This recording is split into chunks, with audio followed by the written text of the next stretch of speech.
Assalamualaikum warahmatullahi wabarakatuh. Kami akan mempresentasikan hasil kerja kelompok kami yang berjudul Berita Hoax dan Ujaran Kebencian. Kami dari kelompok 4, berikut adalah nama kelompok kami beserta NIM-nya. Mohon maaf untuk Syaimah Yasara sedang tidak bisa on cam dikarenakan ada permasalahan pada laptopnya.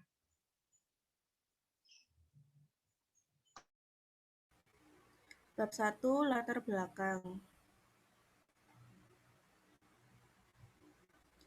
Next.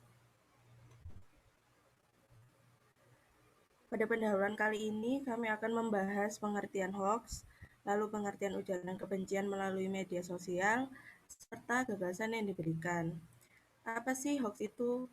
Hoax merupakan berita palsu yang sekarang ini sedang marak di kalangan masyarakat.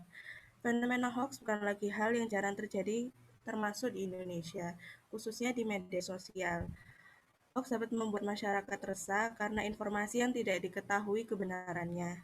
Karena semakin berkembangnya teknologi komunikasi dan informasi juga membuat hoax dapat beredar dengan cepat di masyarakat melalui media sosial. Di era yang masyarakat secara bebas bisa menyampaikan pendapat atau opininya, baik melalui lisan, media cetak, maupun media elektronik atau online. Namun, hal yang perlu diingat bahwa kebebasan berpendapat, kalau tidak berbudaya dan beretika, akan membawa konsekuensi hukum bagi pelakunya. Untuk itu, masyarakat harus berhati-hati. Selanjutnya, ada hal lain yang juga tidak kalah pentingnya untuk diwaspadai, yaitu penyampaian opini yang menimbulkan dampak ketidaknyamanan bagi pihak lain. Seringkali hal tersebut dikenal sebagai ujaran kebencian, yaitu tindakan komunikasi yang dilakukan oleh suatu individu atau kelompok dalam bentuk provokasi, hasutan, ataupun hinaan kepada individu atau kelompok yang lain. Hal ini, maka diperlukan suatu kegiatan penyuluhan kepada masyarakat terkait bahaya yang ditimbulkan oleh hal tersebut. Dapat disimpulkan bahwa kegiatan penyuluhan ini sangat penting dengan semakin tumbuh dan kuatnya kesadaran masyarakat akan pentingnya mewaspadai bahaya yang ditimbulkan oleh penyebaran berita hoax dan ujaran kebencian melalui media sosial. Maka masyarakat diharapkan lebih bijak dalam memanfaatkan media sosial. Next.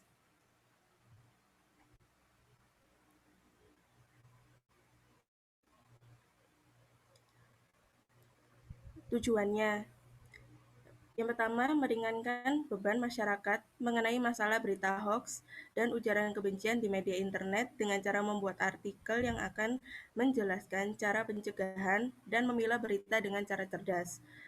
Yang kedua, membantu memberantas ujaran kebencian melalui media internet dengan cara menyebar pamflet di media internet, lalu mengurangi bullying berupa ujaran kebencian di sosial media. Next. Manfaatnya, mengedukasi masyarakat tentang bagaimana memilih dan memilah berita antara berita yang baik dan bukan. Lalu mengedukasi masyarakat mengenai etika menghargai orang lain dan mengutarakan pendapat di sosial media. Dan yang terakhir, membantu meringankan keresahan masyarakat mengenai berita hoax yang tersebar di media sosial.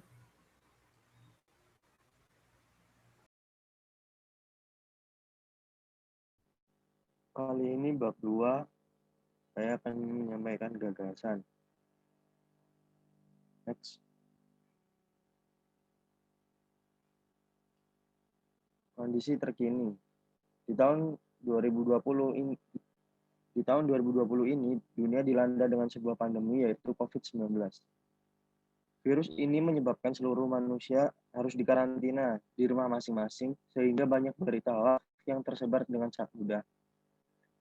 Banyak oknum tak bertanggung jawab yang memanfaatkan situasi sensitif ini untuk meraup keuntungan, mengacaukan pemerintahan, dan bahkan membuat kerusuhan di masyarakat. Contoh penyebaran berita hoax saat ini.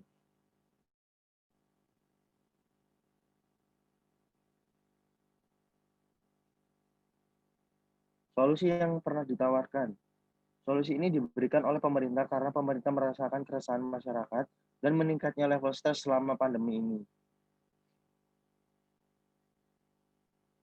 Beberapa solusi yang telah ditawarkan untuk mengisi waktu di rumah bersama keluarga dan di sela-sela bekerja di rumah, seperti memasak, menonton film, atau bahkan berkebun. Hal ini diharapkan dapat mengalihkan pikiran masyarakat dari banyaknya hoaks yang tersebar dan membantu menurunkan tingkat stres masyarakat. Next. Gagasan baru yang diajukan. Berdasarkan fakta yang telah terjadi dan solusi yang telah diberikan oleh pemerintah Indonesia, maka inovasi baru yang kami buat yaitu membuat artikel yang akan menjelaskan cara pencegahan dan memilah berita dengan cara yang cerdas, serta membantu memberantas ujaran kebencian melalui media internet dengan cara menyebar pamflet di media internet. Cara untuk memilah berita. Hati-hati dengan judul provokatif.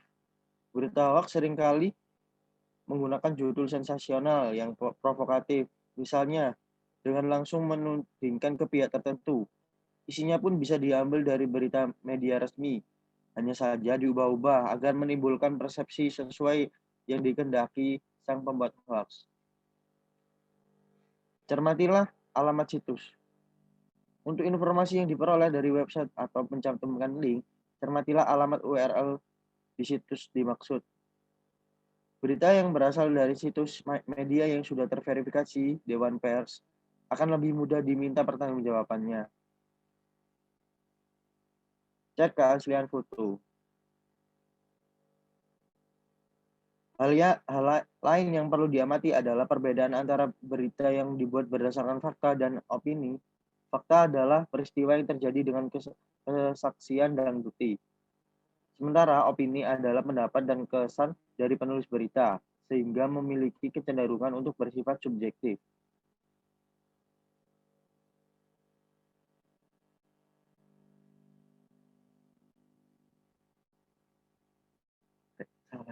Salah mau coba. Contoh pamflet anti ujaran kebencian. Seperti ini.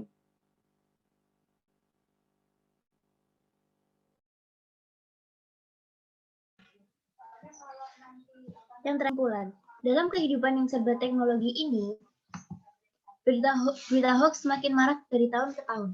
Maka dari itu, masyarakat dihimbau untuk tidak langsung percaya begitu saja terhadap satu berita. Kedua, masyarakat harus mengerti tips untuk memilah berita sehingga tidak mudah untuk dipengaruhi oleh berita yang belum jelas kebenarannya. Yang ketiga, penggunaan media internet pun bukan untuk mengungkapkan kemarahan pada pihak yang dibenci, melainkan untuk berbagi sebuah informasi penting yang berupa fakta dan untuk menyebar sebuah kebaikan. Yang terakhir, mempunyai smartphone seharusnya bisa menjadikan smart people juga dan gunakan internet sebagai media yang baik untuk semua penggunanya.